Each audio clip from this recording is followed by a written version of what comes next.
The earliest documented reference to coal outcroppings in the Burragorang Valley dates to 1807, when botanist George Cayley made note of their presence. In 1818, during Sir John Jameson's expedition to find a route through Warragamba Gorge, his party stumbled upon good burning coal and some limestone near the confluence of the Wallandilly and Cox's rivers. Another mention of coal outcrops emerged in 1866, when the Reverend W.B. Clark identified them nearly opposite the mouth of the Natti River. Enormous in scale, 133 million tons of coal were mined from the valley between 1930 and 2010. Yet, beneath this surface lies a rich tapestry of untold stories regarding coal in this region, stories that have largely escaped public attention. Let's turn back the clock on some of these fascinating narratives and glimpse into the hidden history of the valley's coal mining heritage.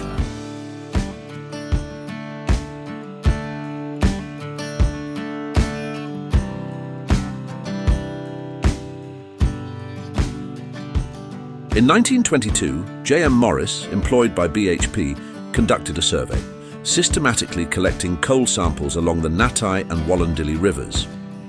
The primary goal was to identify an optimal site for a colliery for BHP. Morris not only gathered coal samples, but also meticulously mapped the locations of these samples and documented the existing tunnels already mined by local inhabitants. The result was a comprehensive map that detailed the location of sample points, providing valuable insights into the geological and mining landscape of the region years before commercial mining commenced in 1930.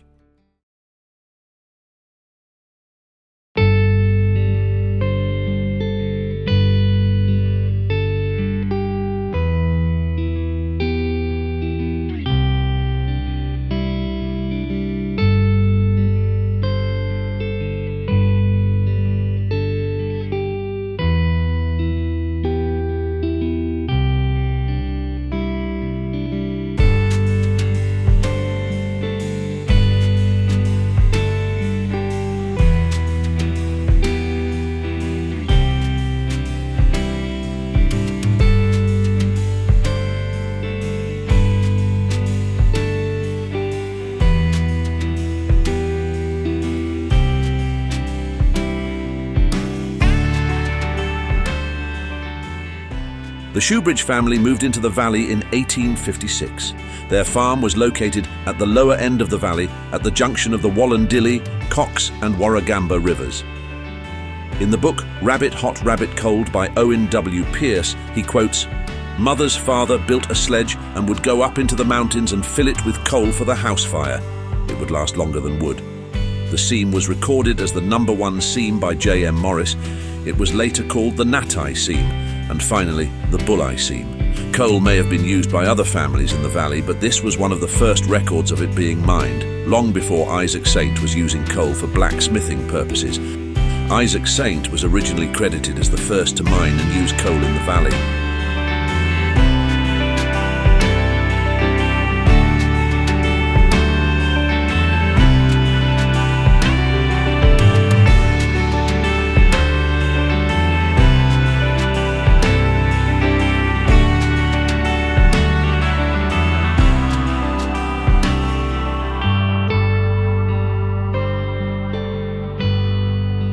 In the early 1920s, BHP initiated the excavation of 3 prospecting tunnels in the vicinity of Brimstone Bay, situated near Bimlow.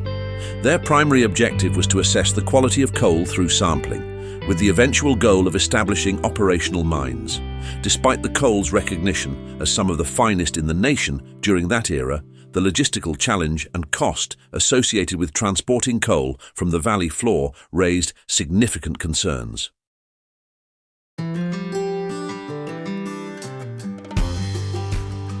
BHP Prospecting Tunnel No. 1 was excavated on the eastern flank of Brimstone Bay, measuring a recorded length of 75 feet or approximately 21 meters. An estimated 70 tons of coal were extracted from this site. Initially identified as the No. 1 seam by J.M. Morris, it underwent subsequent appellations, being later referred to as the Natti seam and finally the Bulleye seam. This particular prospecting tunnel was later mined into by Clutha Coal's Brimstone No. 1 colliery. 9 decades later, this colliery ceased operations.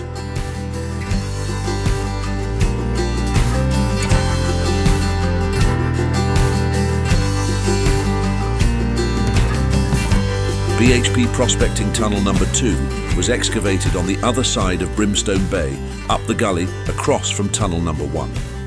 Measuring a recorded length of 53 feet or approximately 16 metres, an estimated 55 tonnes of coal were extracted from this site. Initially identified as the No. 1 seam by J.M. Morris, it also was later named the Bulleye Seam. BHP Prospecting Tunnel No. 3. Also in the Bulleye Seam, its recorded length was 51 feet or approximately 15 metres. An estimated 50 tonnes of coal were extracted from this site.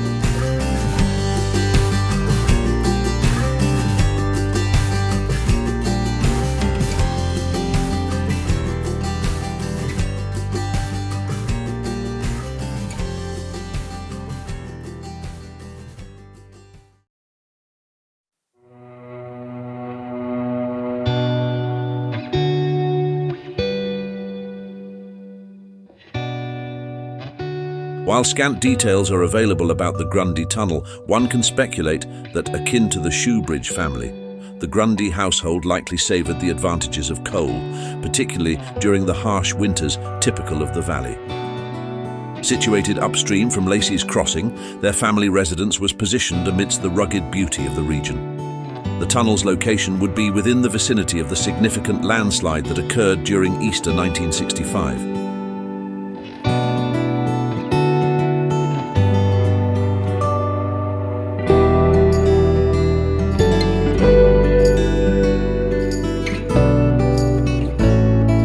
Tunnel was carved out in the vicinity that would eventually become Wallandilly Extended Colliery, spanning a documented length of 61 feet, equivalent to 18 metres. Approximately 75 tonnes of coal were painstakingly extracted with pick and shovel from its depths, a testament to the hard-working settlers of the valley. Like others, Mr. Katz mined the rich Bulleye Seam. The exact depth of this mine and others is uncertain, as our insights are limited to the recorded sampling locations. Nonetheless, it's plausible that the tunnel delved deeper into the mountain, extracting the rich coal deposits. Riley's Tunnel eventually evolved into the Wallandilly Extended Colliery, emerging as a pivotal supplier of coal to Sydney's power stations and numerous industries throughout New South Wales. Sampled from the Bulleye Seam at a depth of 60 feet, or approximately 18 metres, this mine late played a crucial role in fueling the region's economic engine.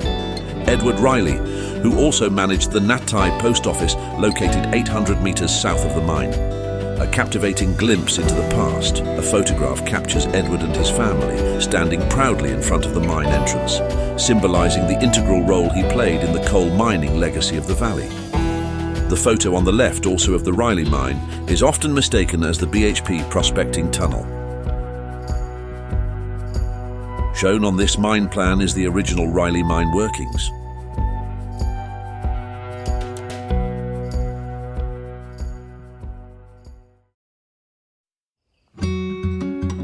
Riley's Cut underwent a transformation, evolving into the renowned Wallandilly Colliery, affectionately known as the Little Pit, as it continued to extract coal from the Bulleye Seam. Edward Riley, with aspirations of expanding his mining endeavours, embarked on a mission to enhance operations. Recognising the necessity for improved transportation infrastructure, he penned numerous letters advocating for the establishment of a railroad to facilitate the efficient transfer of coal from the valley floor. Collaborating with A.H. Andrews, Riley acquired several mine leases, marking a significant milestone in the valley's mining history. This record was duly noted in the Picton Post on Wednesday, December 5, 1928, following their appearance at the Warden's Court in Picton. I, Edward Robert Riley, reside at Natti Bulleye and produce the 11 leases which A.H. Andrews and I hold. They comprise a total of 7,040 acres.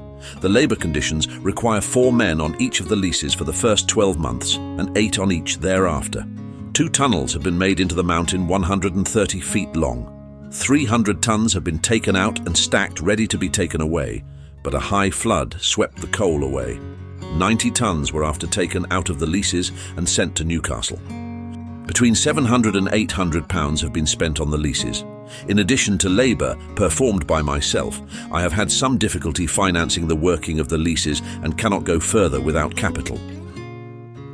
Excerpts from the Camden News in 1913, with Edward again requesting the government and railway commissioners consider building a railway from Picton to the valley down Blue Gum Creek.